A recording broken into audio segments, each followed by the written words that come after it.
والنبي يا لفندي الليلة تيجي عندي صفوة فندي يا صفوة فندي. اهلا يا اكسلانس، سعيده مدموزيل، محسوبكم صفوة افندي. النهارده معانا ارتست من الهاب التقيل، ودايما بحب كلمه ارتست لانها دايما الكلمه اللي احنا طلعناها لما كنا في 1900.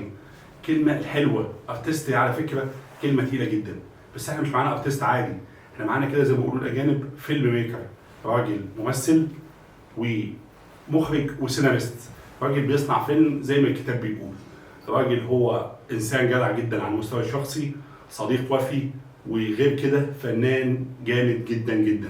معانا ومعاكم الراجل المحترم جدا والفنان المبدع بلال الشاعر. ازيك يا بلال؟ اهلا وسهلا محمد. الله يخليك، منورنا دايما يعني. خلي بالك هنا ما فيش اسم محمد، هنا في صفوة افندي على طول. خلاص ماشي. احنا من هنا صفوة افندي.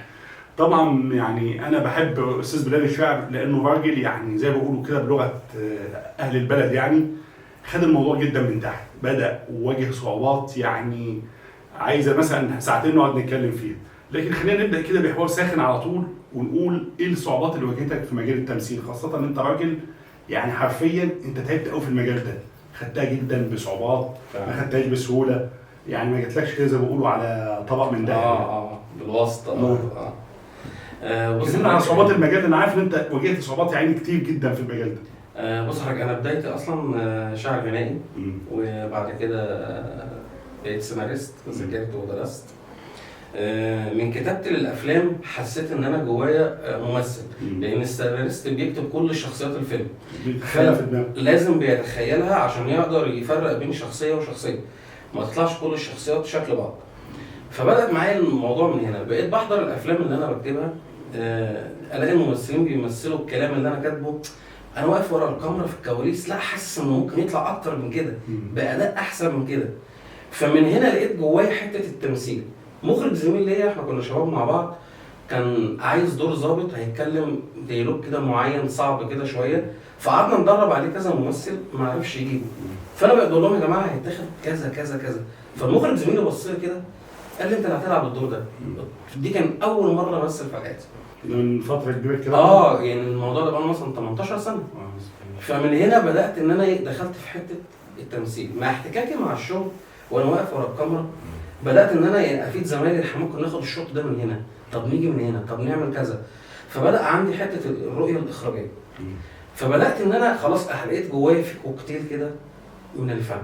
ناس كتير قالت لا ركز في حاجه واحده، بس انا لقيت الموضوع بالنسبه لي انا حابب ده، حابب ان انا اكتب اغاني، حابب ان انا اكتب سيناريو وحوار، حابب ان انا امثل، حابب ان انا اخرج واقف. لقيت حاجه متكامله عندك كان في الدنيا.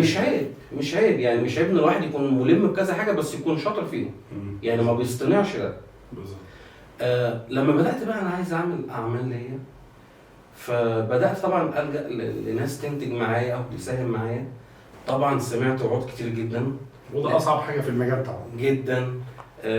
لا خلاص يلا جمع الفريق، يلا نحضر، ياخدوا اللقطه كام صوره ومش عارف يعملوا الشغل حلو الجميل، وما اكترهم بتوع الشغل.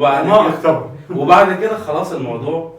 فانا طبعا ببقى عشمت ناس من زمايلي ممثلين يا جماعه احنا بنعمل، وفي مجهود اتكتب في الورق وفي بروفات تمت، لحد ما جيت فتره ركزت كده مع نفسي. طيب اللي عايز يعمل حاجه يعملها، مش شرط نعمل حاجه بامكانيات كبيره قوي وتكلفه كبيره قوي عشان نظهر. الموضوع دلوقتي اختلف، زمان كان الموضوع عشان تطلع عمل لازم يكون في تكلفه جامده جدا وصعوبات جامده جدا. دلوقتي بقت السوشيال ميديا سهله، اعمل محتوى كويس بامكانيات قليله بس يكون فيه رساله، نزله الناس هتحبك وهتتفرج عليك فيه. فمن هنا قعدت انا وزميل ليا طبعا ده اخ ليا عزيز محمد عروسي، قلت له احنا مش هنفضل على الحال ده كتير، احنا لازم نفكر بره الصندوق شويه ونشوف احنا نقدر نعمل ايه من غير ما نحتاج حد. فبدات انا الحاجات اللي ناقصه عندي اتعلمتها، هو برضو اتعلم حاجات. بدانا ان احنا خلاص جهزنا الاول فيلم، كان فيلم قصير، عملنا كذا مره افلام قصيره، فيلم اسمه الشيطانه ودلوقتي عمل على السوشيال ميديا 85,000 مشاهده. عملنا فيلم الغدر، عملنا سيت كوم اسمه ميمون من كفر بلمون، ده اول حاجه عملناها كوميدي. بقينا بنصور الاول بالموبايل عادي جدا، اضاءه عملناها على ايدينا لان الموضوع غالي قوي. رحنا خدنا فكره اضاءه على ايدك عملناها على ايدينا، والله. نزلنا محل بيبيع اضاءه اللي هم تصوير. خدنا الفكره، عملنا جبنا سوفت بوكس فاضي وعملنا الاضاءه جواه بلمبات ليد 4 كده، اضاءه جامده جدا، واشترينا ستاند ومش عارف ايه. عملنا بامكانيات على قدنا، وبدانا فعلا عملنا سيتكوم ونجح، وحلقاته موجوده على السوشيال ميديا على اليوتيوب. لما فكرنا بقى نعمل فيلم كبير، وهو كان فيلم سم الافعال، لان هو كانت فكرته ان هو فيلم قصير في البدايه. تقريبا ساعه ونص لو انا فاكر. هو في البدايه هو كان هيبقى فيلم قصير تلت ساعه او ربع ساعه بالكتير قوي، بس لقينا احداثه حلوه قوي، احداثه ما ينفعش تنتهي على كده. فقررت انا ومحمد عمروس ان احنا نخليه فيلم كبير. فبدانا بقى استعنا بزمايلنا من الممثلين اللي قريبين مننا، اللي هو مجرد ما قلت لهم والله يا جماعه في فكره فيلم كذا كذا كذا كذا، رحبوا ان هم يبقوا معايا، ما حدش فيهم خد جنيه، كله جاي متطوع. طبعا من هنا لازم اشكر ابويا الروحي اللي دايما مساندني، الفنان اشرف الغنام. صح، لازم نوجه له التحيه، فنان بصراحه محترم جدا بصراحه. مجرد ما برفع عليه سماعه التليفون، ازيك يا حبيبي عامل ايه، يقول لي عايزني انت، من غير ما احكي له اي حاجه. عنده روح تعاونيه رهيبه بصراحه الراجل ده. انا يعني قلما تقابل في المجال ده حد عنده خبره يا جماعه. يعني دايما بقول مع احترامي طبعا للفنانين كلهم، بس الفنان يبقى عنده خبره ده يعني، ويبقى بيساعد كده وبيتعاون، يعني عمله نادره بمعنى الكلمه يعني. بيعرف يحتوي الناس اللي معاه، وغير كده عنصر ان هو عنده خبره وسنه الكبير. فيعني حتى في فيلم سم الافاعي كان وجوده من اعمده الفيلم، اللي هو قدر ان هو يحتوي الشباب الصغيره ويحتوي ابن اخوه. طبعا المستشار عاطف النجم برضو ساندنا جامد جدا بخبرته في المحاماه، ان هو لعب دور المستشار. هو مستشار، فمش مثل، هو فعلا اتكلم بطبيعته بكاريزمته بخبرته في مجال المحاماه نفسها يعني. طب هو نقطه مهمه بصراحه بلال، وارجو يعني تتقبلها بروح حلوه. يعني اغلب الناس بيقول لك انا اسف، يعني لما يبقى فيلم زي ده ساعه ونص، يعني لازم تبقى فيه حته كوميديه، يعني يبقى غالب عليه الكوميديا، لان فيلم ساعه ونص دلوقتي بقت الناس الموضوع بالنسبه لها صعب، خاصه مع انتشار ظاهره الافلام القصيره. فبقى الفيلم الساعه ونص عشان يبقى فيلم دراما كده زي ما انت عامله، يعني اغلب الفيلم كان دراما يعني. دراما ليه ما تفكرش ان انت تعمل في الفيلم مثلا حاجه كوميديه، او تزيد من افلامك الكوميديه، بحيث انها مع الافلام الطويله دي تبقى الى حد ما متقبله بالنسبه للناس شويه. اقول لحضرتك خاصه طبعا في الظروف الحاليه اللي الناس فيها كلها يعني عندها ضغوط يعني. اقول لحضرتك على حاجه، انا بحكم ان انا سيناريست، فانا في المطبخ من بدايته. دايما الافلام اللي بتلاقيها دمجه بين دراما وبين كوميديا، بيبقى المخرج والمؤلف قاصدين ان هم يخرجوا من حته الملل. ليه؟ تبقى الدراما عنده ضعيفه، الكوميديا عنده ضعيفه شويه، فبيعمل دمج بين الحالتين. لكن لما يكون فيلم دراما من اوله لاخره ويخلي المشاهد يتشد معاك من اول دقيقه، ما تبوظوش. يعني انا وانا بكتبه، انا شايف الحاله، شايف السكتشات متاخده ازاي وانا بكتبه، فانا عارف ان الناس من اول دقيقه متعاطفه مع الشخص ده، وعايز تعرف مصيره هيبقى عامل ازاي، لانه اتضحك عليه من مراته. النقله اللي انا كسرت بيها الملل في الفيلم ده، وحتى يعني زمايلي كانوا مخرجين معانا في العرض وفعلا خدوا بالهم منها وقالوا لي بلطافه كده انت صايع في الحته اللي انا عملتها. حضرتك لو تتذكر نص الفيلم انا خدته مع مجموعه من الممثلين اللي هم كانوا ماسكين المكتب، المحاماه، العلاقات اللي تمت واخوها والنصب والحاجات دي كلها، الجزء الدراما. تمام؟ خدت بيه نص الفيلم. نص الفيلم الثاني نقلت مع شخصيات تانية جديده خالص، اللي هم فوق السطح. ساعات ده بيرجع حقه. لما رحت فوق السطح الناس الغلابه طيبين، لما قعدنا يعني في شخصيات استجدت في الفيلم او كان من هنا قبل ما الناس تبدا تزهق شويه، انا دخلت لهم ناس جديده. كانوا فيلمين في فيلم واحد. كانوا فيلم واحد، وحتى اللوكيشن غيرت نظره عينيهم من حته كلها اسوأ ومطارده عربيه وموت وسم ومنوم متحط في العصير، لناس غلابه وطيبه وببساطه، وان ممكن الناس الطيبه دي تحس بيك اكتر من اهلك اللي هم كانوا مراتك واخو مراتك. وطبعا الحمد لله فيلم سم الافاعي يعني حقق نجاح حلو على السوشيال ميديا، الحمد لله. وان شاء الله يعني نشوفوا كده الفتره القادمه باذن الله نجاح اقوى واقوى. طيب انت نفسك تعمل ايه الفتره اللي جايه؟ نفسك يعني ايه اللي ممكن تجدده في بلاد الشعر كفنان؟ يعني مش تجدده فيك انت طبعا راجل فنان يعني محترم، بس نفسك تعمل ايه مختلف بحيث ان يبقى يعني ليك بصمه ثانيه في حته تانية، سواء بقى في الشعر الغنائي او حتى في الاخراج او حتى في القصص او يعني السيناريوهات يعني؟ انا والله كل اللي يعني امل من ربنا ان يعني الفتره اللي انا تعبت فيها انا وزمايلي عانينا جامد قوي عشان نظهر للناس ونبين للناس ان احنا هم موجودين. عملنا شغلنا باقل الامكانيات، اذا كان فيلم السم الافاعي، اذا كان الافلام القصيره، السكتشات الكوميديه اللي احنا بنعملها. انا كل اللي بتمناه ان احنا حد يكون مقدر موهبتنا يساندنا في ده. نعمل بقى فيلم كبير فيه نجوم، يعني فيلم السم الافاعي لو كان فيه نجمين 3 كان الموضوع راح في حته تانية خالص. بالظبط. لو كان في فريق عمل كامل ورا الكاميرا كان الموضوع راح في حته تانية اكتر.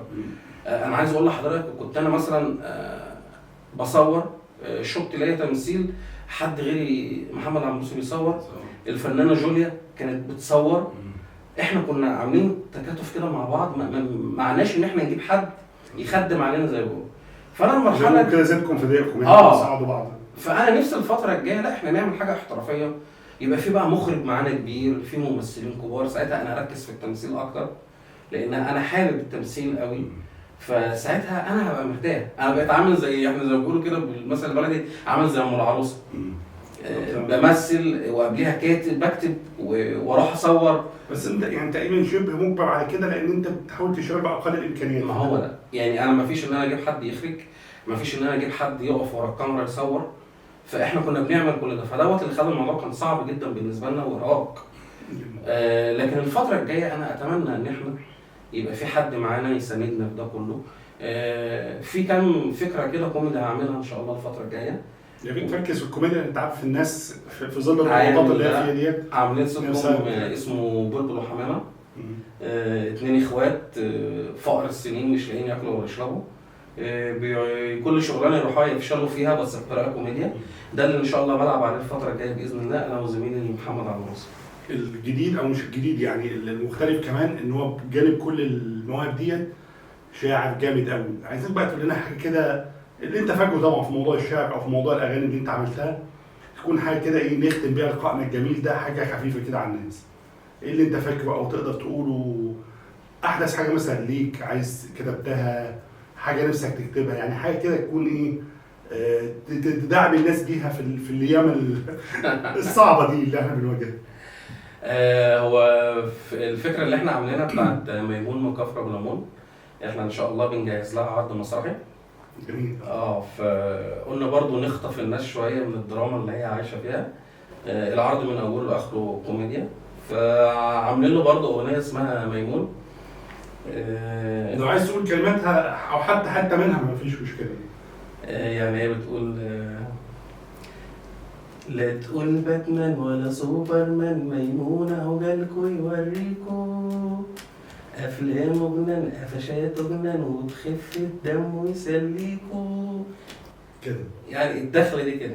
طبعا هو الناس محتاجه حاجه بسمه وحاجه تكون في حاجه مختلفه. طبعا يعني انا دايما بقول ان بلال الشعر يعني راجل في حته تانية، راجل بيعمل اعمال حلوه جدا بامكانيات تكاد تكون يعني قليله جدا، وده سر تميزه. وان شاء الله دايما الانسان اللي بينحت في الصخر ده اكيد بيكون يعني مشواره اللي جاي افضل واحسن باذن الله، يحقق كل امانيه. وهو انسان يستاهل لانه انسان بجد تعب في المهنه دي قوي، ويعني واجه صعوبات كتير. يمكن هو ما حبش يقول كل الصعوبات، يعني هو راجل مؤدب شويه ما حبش يقول اللي حصل خلاص اللي حصلته في المجال ده. بس انا اتمنى له كل خير وباذن الله الجاي احسن. وصدقني اكيد هنشوف بلال الشاعر ده علامه قويه جدا في مجال التمثيل في الفتره القادمه، سواء على صعيد كتابه السيناريو او على صعيد الاخراج او كصعيد التمثيل. كان معانا ومعاكم الجميل والمتميز والمبدع وشبه المتكامل فنيا الجميل جدا حبيبنا الغالي بلال الشاعر. تابعوني ولا تنسوني. ليلتكم بيضة بقى.